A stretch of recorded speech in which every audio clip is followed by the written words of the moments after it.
श्रृंगारादि रस, भाव तथा नायक आदि का निरूपण। अग्निदेव कहते हैं, वशिष्ठ, वेदांत शास्त्र में जिस अक्षर अविनाशी, सनातन, अजन्मा और व्यापक परम ब्रह्म परमेश्वर को अद्वितीय चैतन्य स्वरूप और ज्योतिर्मय कहते हैं, उसका सहज स्वरूप भूत आनंद कभी कभी व्यंजित होता है। उस आनंद की अभिव्यक्ति का ही चैतन्य, चमत्कार और रस के नाम से वर्णन किया जाता है। आनंद का जो प्रथम विकार है उसे अहंकार कहा गया है। अहंकार से अभिमान का प्रादुर्भाव हुआ। इस अभिमान में ही तीनों लोकों की समाप्ति हुई है। अभिमान से रति की उत्पत्ति हुई और वो व्यभिचारी आदि भाव सामान्य के सहकार से पुष्ट होकर श्रृंगार के नाम से गाई जाती है। श्रृंगार के इच्छा अनुसार हास्य आदि अनेक दूसरे भेद प्रकट हुए हैं। उनके अपने अपने विशेष स्थायी भाव होते हैं, जिनका परिपोष अभिव्यक्ति ही उन रसों का लक्षण है। वे रस परमात्मा के सत्वादि गुणों के विस्तार से प्रकट होते हैं। अनुराग से श्रृंगार, तीक्ष्णता से रौद्र, उत्साह से वीर और संकोच से विभत्स रस का उदय होता है। श्रृंगार रस से हास्य, रौद्र रस से करुण रस, वीर रस से अद्वितीय रस तथा विभत्स रस से भयानक रस की निष्पत्ति होती है। श्रृंगार, हास्य, करुण, रौद्र, वीर, भयानक, विभत्स, अद्वितीय और शांत, ये 9 रस माने गए हैं। वैसे सहज रस तो 4 श्रृंगार, रौद्र, वीर एवं विभत्स ही हैं। जैसे बिना त्याग के धन की शोभा नहीं होती, वैसे ही रसहीन वाणी की भी शोभा नहीं होती। अपार काव्य संसार में कवि ही प्रजापति है। उसको संसार का जैसा स्वरूप रुचिकर जान पड़ता है, उसके काव्य में ये जगत वैसे ही रूप में परिवर्तित होता है। यदि कवि श्रृंगार रस का प्रेमी है तो उसके काव्य में रसमय जगत का प्राकट्य होता है। यदि कवि श्रृंगारी न हो तो निश्चय ही काव्य नीरस होगा। रस भावहीन नहीं है और भाव भी रस से रहित नहीं है, क्योंकि इन भावों से रस की भावना अभिव्यक्ति होती है। भाव्यंते रसाये भी, भावित होते हैं रस इनके द्वारा। इस व्युत्पत्ति के अनुसार वे भाव कहे गए हैं। रति आदि 8 स्थायी भाव होते हैं तथा स्तंभ आदि 8 सात्विक भाव माने जाते हैं। सुख के मनोकूल अनुभव, आनंद की मनोरम अनुभूति को रति कहा जाता है। हर्ष आदि के द्वारा चित्त के विकास को हास कहा जाता है। अभिष्ट वस्तु के नाश आदि से उत्पन्न मन की विकलता को शोक कहते हैं। अपने प्रतिकूल आचरण करने वाले पर कठोरता के उदय को क्रोध कहते हैं। पुरुषार्थ के अनुकूल मनोभाव का नाम उत्साह है। चित्र आदि के दर्शन से जनित मानसिक विकलता को भय कहते हैं। दुर्भाग्यवाही पदार्थों की निंदा जुजुगुप्सा कहलाती है। किसी वस्तु के दर्शन से चित्त का अतिशय आश्चर्य से पूरित हो जाना विस्मय कहलाता है। स्तंभ आदि 8 सात्विक भाव हैं, जो रजोगुण और तमोगुण से परे हैं। भय या रागादि उपाधियों से चेष्टा का अवरोध हो जाना स्तंभ कहलाता है। श्रम एवं राग आदि से युक्त अंतःकरण के शोभ से शरीर में उत्पन्न जल को स्वेद कहते हैं। हर्षादि से शरीर का उच्छ्वसित होना और उसमें रोंगटे खड़े हो जाना रोमांच कहा गया है। हर्ष आदि तथा भय आदि के कारण वाणी का स्पष्ट उच्चारण न होना, गदगद हो जाना स्वरभेद कहा गया है। चित्त के शोभ से उत्पन्न कंपन को विपथु कहा गया है। विषाद आदि से शरीर की कांति का परिवर्तन वैवर्ण कहा गया है। दुख अथवा आनंद आदि से उद्भूत नेत्र जल को अश्रु कहते हैं। उपवास आदि से इंद्रियों की संज्ञाहीनता को प्रलय कहा जाता है। वैराग्य आदि से उत्पन्न मानसिक खेद को निर्वेद कहा जाता है। मानसिक पीड़ा आदि से जनित शैथिल्य को ग्लानि कहते हैं। वो शरीर में ही व्याप्त होती है। अनिष्ट प्राप्ति की संभावना को शंका और मत्सर, दूसरे का उत्कर्ष सहन न करने को असूया कहा जाता है। मदिरा आदि के उपयोग से उत्पन्न मानसिक मोह मद कहलाता है। अधिक कार्य करने से शरीर के भीतर उत्पन्न क्लांति को श्रम कहते हैं। श्रृंगार आदि धारण करने में चित्त की उदासीनता को आलस्य कहते हैं। धैर्य से भ्रष्ट हो जाना दैन्य तथा अभिष्ट वस्तु की प्राप्ति न होने से जो बार बार उसकी ओर ध्यान जाता है उसे चिंता कहते हैं। किसी कार्य, भय से छूटने या इष्ट वस्तु को पाने आदि के लिए उपाय न सूझना मोह कहलाता है। अनुभूत वस्तु का चित्त में प्रतिबिंबित होना स्मृति कहलाता है। तत्वज्ञान के द्वारा अर्थों के निश्चय को मति कहते हैं। अनुराग आदि से होने वाला जो कोई अकथनीय मानसिक संकोच होता है उसका नाम वृडा या लज्जा है।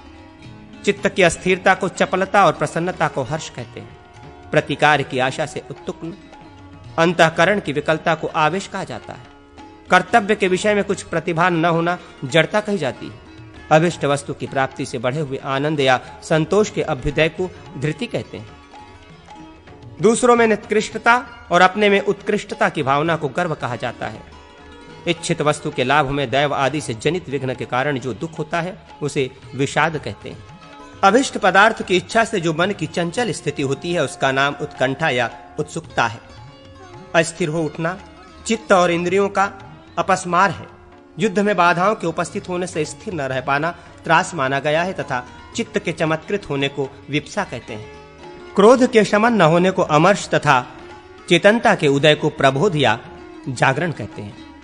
चेष्टा और आकार से प्रकट होने वाले भावों का गोपन अभिहित्य कहलाता है। क्रोध से गुरुजनों पर कठोर वाग्दंड का प्रयोग उग्रता कहलाता है। चित्त के उहापोह को विरतक तथा मानस एवं शरीर की प्रतिकूल परिस्थिति को व्याधि कहते हैं। काम आदि के कारण असंबद्ध प्रलाप करने को उन्माद कहा जाता है। तत्वज्ञान होने पर चित्तगत वासना की शांति को शम कहते हैं। कविजनों की काव्यादि में रस एवं भावों का निवेश करना चाहिए, जिसमें रति आदि स्थायी भावों की विभाव ना हो अथवा जिसके द्वारा इनकी विभाव ना हो वो विभाव कहा गया है। यह आलंबन और उद्दीपन के भेद से दो प्रकार का माना जाता है। रति आदि भाव समूह जिसका आश्रय लेकर निष्पन्न होते हैं वो आलंबन नामक विभाव है। यह नायक आदि का आलंबन लेकर आविर्भूत होता है। धीरोदात्त, धीरोद्वत, धीर ललित और धीर प्रशांत ये चार प्रकार के नायक माने गए हैं। ये धीरोदातादि नायक अनुकूल, दक्षिण, शठ एवं दृष्ट के भेद से 16 प्रकार के कहे जाते हैं। पीठमर्द, विट और विदूषक ये तीनों श्रृंगार रस के नायक के नर्म सचिव अनुनायक होते हैं। पीठमर्द श्रीमान एवं नायक के समान बलशाली सहायक होता है। विट धूर्त नायक के देश का कोई व्यक्ति होता है। विदूषक प्रहसन से नायक को प्रसन्न करने वाला होता है। नायक की नायिकाएं भी 3 प्रकार की होती हैं, स्वकीया, परकीया एवं पुनर्भू। पुनर्भू नायिका कौशिकाचार्य के मत से है। कुछ पुनर्भू नायिकाओं को न मानकर उसके स्थान पर सामान्य की गणना करते हैं। इन्हीं नायिकाओं के अनेक भेद होते हैं। उद्दीपन विभाव विविध संस्कारों के रूप में स्थित रहते हैं। ये आलंबन विभाव में भावों को उद्दीप्त करते हैं। 64 कलाएं कर्मादि एवं गीतिकादि के भेद से 2 प्रकार की होती हैं। कुहक और स्मृति प्रायः हासोपहारक है। आलंबन विभाव के उद्बुद्ध संस्कार युक्त भावों के द्वारा स्मृति, इच्छा, द्वेष और प्रयत्न के संयोग से किए हुए मन, वाणी, बुद्धि तथा शरीर के कार्य को विद्वजन अनुभाव मानते हैं। सर्वत्र अनुभयते उत अनुभवति।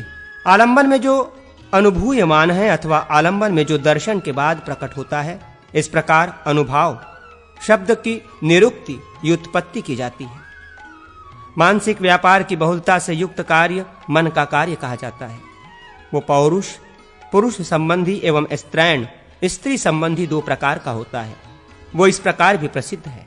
शोभा, विलास, माधुर्य, ऐस्थैर्य, गांधीर्य, ललित, औदार्य तथा तेज ये 8 पौरुष कर्म हैं।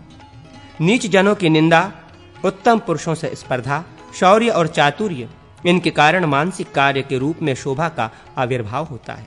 जैसे भवन की शोभा होती है। भाव, हाव, हेला, शोभा, कांति, दीप्ति, माधुर्य, शौर्य, प्रगल्भता, उदारता, स्थिरता एवं गंभीरता ये 12 स्त्रियों के विभाव कहे गए हैं। विलास और हाव को भाव कहते हैं।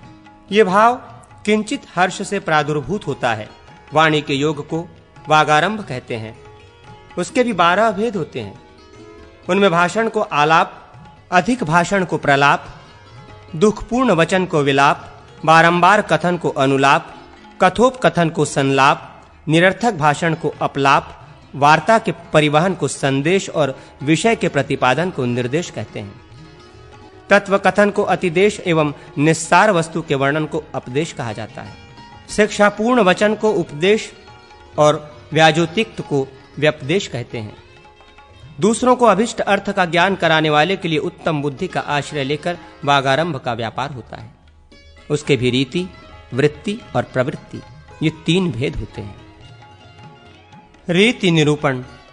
अग्निदेव कहते हैं, वशिष्ठ, अब मैं वाग्विद्या काव्यशास्त्र के सम्यक परिज्ञान के लिए रीति का वर्णन करता हूं। उसके भी 4 भेद होते हैं। पांचाली, गौड़ी, वैदर्भी तथा लाटी।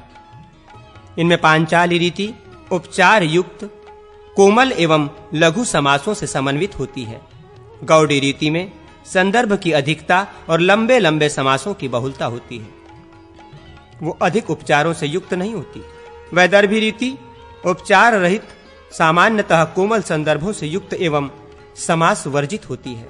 लाटी रीति संदर्भ की स्पष्टता से युक्त होती है, किंतु उसके समास अत्यंत स्पष्ट नहीं होते। वो यद्यपि अनेक विद्वानों द्वारा परित्यक्त है, तथापि अति बहुल उपचार युक्त लाटी रीति की रचना उपलब्ध होती है।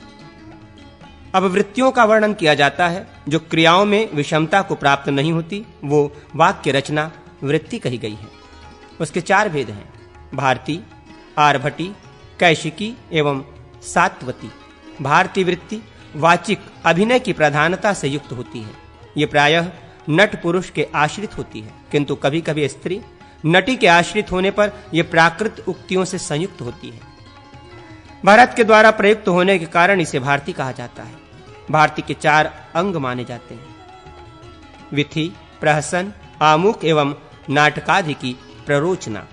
विथि के 13 अंग होते हैं: उद्धातक, लपित, असत प्रलाप, वाक्श्रेणी, नालिका, विपण, व्याहार, त्रिगत, छल, अवसंदित, गंड, मृदव एवं उचित। तापस आदि के परिहास युक्त वचन को प्रहसन कहते हैं। आर्भटी वृत्ति में माया, इंद्रजाल और युद्ध आदि की बहुलता मानी गई है। आर्भटी वृत्ति के भेद निम्नलिखित हैं: संक्षिप्तकार, पात तथा वस्तुत्थापन। नृत्य आदि में उपयोगी आंगिक कर्म। अग्निदेव कहते हैं, वशिष्ठ, अब मैं अभिनय में नृत्य आदि के समय शरीर से होने वाली विशेष चेष्टा को तथा अंग प्रत्यंग के कर्म को बताता हूं। इसे विद्वान पुरुष आंगिक कर्म मानते हैं। ये सब कुछ प्रायः अबला जनों के आश्रित होने पर विच्छत्ति विशेष का पोषक होता है। लीला, विलास, विच्छित्ति, विभ्रम, किलकिंचित, मोट्टाइत, कुमट्टित, विबोक, ललित, विहर्त, क्रीडित तथा केली। ये नायिकाओं के यौवन काल में सहज भाव से प्रकट होने वाले 12 अलंकार हैं। आवरण से आवृत स्थान में प्रियजनों की चेष्टा के अनुकरण को लीला कहते हैं। प्रियजन के दर्शन आदि से जो मुख और नेत्र आदि की चेष्टाओं में कुछ विशेष चमत्कार लक्षित होता है, उसको सहृदय जन विलास कहते हैं। हर्ष से होने वाले ह्रास और शुष्क रुदन आदि के मिश्रण को किलकिंचित माना गया है। चित्त के किसी गर्वयुक्त विकार को बब्बोक कहते हैं। इस भाव के उदय होने पर अभिष्ट वस्तु में भी अनादर प्रकट किया जाता है। सकुमार्य जनित चेष्टा विशेष को ललित कहते हैं। सिर, हाथ, वक्षस्थल, पार्श्वभाग ये क्रमशः अंग हैं। भ्रूलता, भौं आदि को प्रत्यंग या उपांग जाना जाता है। अंग प्रत्यंगों के प्रयत्न जनित कर्म चेष्टा विशेष के बिना नृत्य आदि का प्रयोग सफल नहीं होता। वो कहीं मुख्य रूप से और कहीं वक्र रूप से साधित होता है। आकंपित, कंपित, दुत, विद्युत, परिवाहित, आधूत, अवधूत, अंजित, निहंजित, परावृत, उक्षिप्त, अधोगत एवं लोलित ये 13 प्रकार के शीर कर्म जानने चाहिए। भ्रूकर्म 7 प्रकार का होता है। भूसंचालन के कर्मों में पातन आदि कर्म मुख्य है। रस, स्थायी भाव एवं संचारी भाव के संबंध से दृष्टि का अभिनय 3 प्रकार का होता है। उसमें भी 36 भेद होते हैं, जिनमें 10 भेद रस से प्रादुर्भूत होते हैं। कनिनिका का कर्म भ्रमण एवं चलनादि के भेद से 9 प्रकार का माना गया है। मुख के 6 तथा नासिका कर्म के 6 एवं निश्वास के 9 भेद माने जाते हैं। ओष्ठ कर्म के 6, पाद कर्म के 6, चिबुक क्रिया के 7 एवं ग्रीवा कर्म के 9 भेद बताए गए हैं। हस्त का अभिनय प्रायः असंयुक्त तथा संयुक्त 2 प्रकार का होता है। पताक, त्रिपताक, करकरीमुख, अर्धचंद्र, उत्काराल, शुकतुंड, मोष्टि, शिखर, कपित, कटकामुख, सुचास्य, पद्मकोश, अतिशिरा, मृगशीरक, कामूल, कालपद्म, चतुर, भ्रमर, हंसास्य, हंसपक्ष, संदश, मुकुल, उर्णनाभ एवं ताम्रचूड़। असंयुक्त हस्त के ये 24 भेद कहे गए हैं। संयुक्त हस्त के 13 भेद माने जाते हैं। अंजलि, कपोत, करकट, स्वस्तिक, कटक, वर्धमान, असंग, निषद, दोल, पुष्पपुट, मकर, गजदंत एवं बहिस्तंभ। संयुक्त करके परिवर्धन से इसके अन्य भेद भी होते हैं। वक्षस्थल का अभिनय, आभुग्न, नर्तन आदि भेदों से 5 प्रकार का होता है। उदरकर्म, अनतक्षाम, खल्व तथा पूर्ण 3 प्रकार के होते हैं। पार्श्व भागों के 5 कर्म तथा जंघा के भी 5 ही कर्म होते हैं। नाट्य, नृत्य आदि में पादकर्म के अनेक भेद होते हैं।